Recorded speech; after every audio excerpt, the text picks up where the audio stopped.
So I got a question from a friend recently asking me about how to effectively practice and improve on the drums with only about 15 minutes a day. He has a full-time job, he has a family, and is just really struggling to find the time to put in on the drums that he wants to.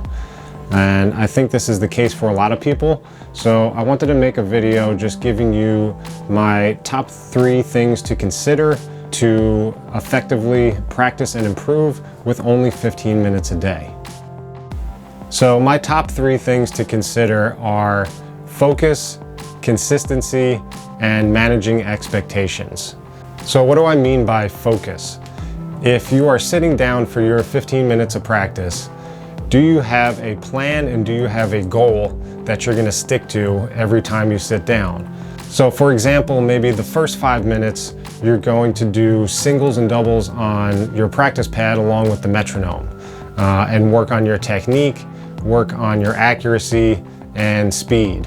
Maybe for the second 5 minutes, you're going to work on a specific beat or groove that you want to get better at. So maybe it's a linear funk fill that you really like. And then for the last 5 minutes, maybe you're playing along with the track in order to play that groove and put it into use. So in that way, every time you sit down, you have a plan, you can be focused and go right to it and stick to that every time you sit down.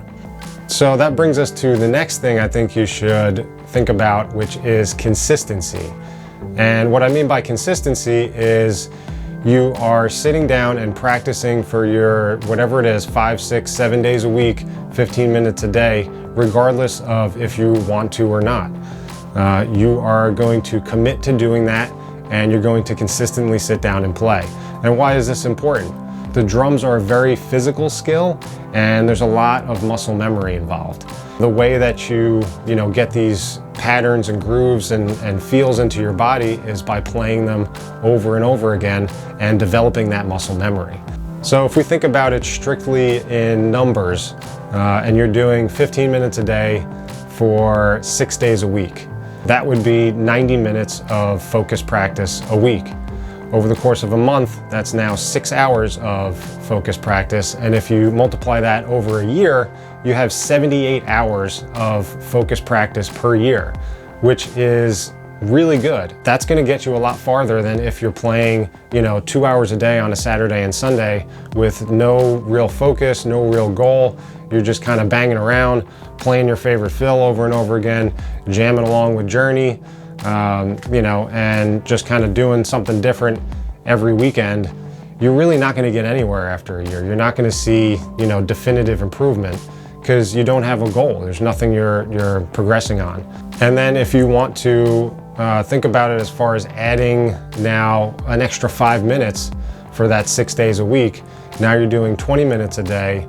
That multiplies out over the course of a year. You're doing over 120 hours of focus practice per year.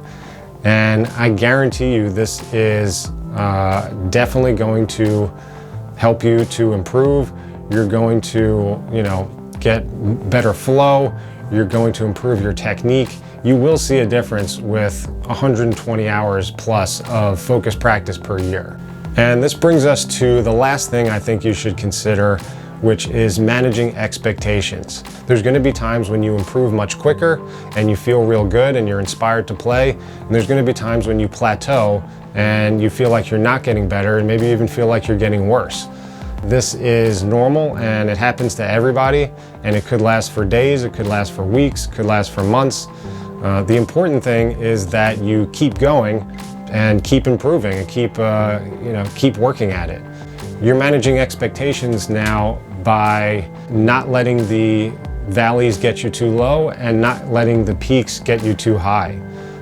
Both things can be kind of dangerous. If you're really improving quickly and you're feeling real good, you can very easily get lazy and stop your consistent focus practice because you feel like, oh, I'm doing great. I don't need to do 6 days a week. I'll do 3 and it'll be fine. And then you're going to trail off and you're not going to see that same improvement. You're not going to get as far as you would. Same goes with the lows. If you're in a plateau for a couple months and you feel like you're not really improving, there's a good chance that you're just going to think, well, this is not working, and maybe I'll quit, or maybe I'll just go back to playing for a couple hours on a Saturday. And then 5 years down the line, you're still the same drummer, you haven't improved, nothing has changed. Maybe you stop playing drums at that point. It happens to a lot of people. That's why there's so many drum sets for sale on Craigslist and eBay.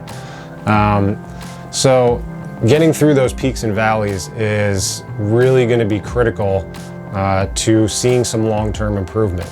So when you commit to that year, you're going to ride through it no matter what. And when you get to the end, that's when you can turn around and kind of feel and look at your accomplishments and see how much you've really gotten better, because you put in that consistent time regardless of what's happening.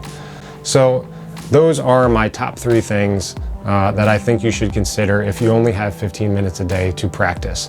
And I think if you stick with it and really put in that focus, consistent practice, and you manage your expectations, there's a good chance that you're going to see significant improvement and ultimately more enjoyment on your instrument. So I hope this video helps you out. I hope it gives you kind of a platform if you are struggling with finding the time to practice and improve on your instrument.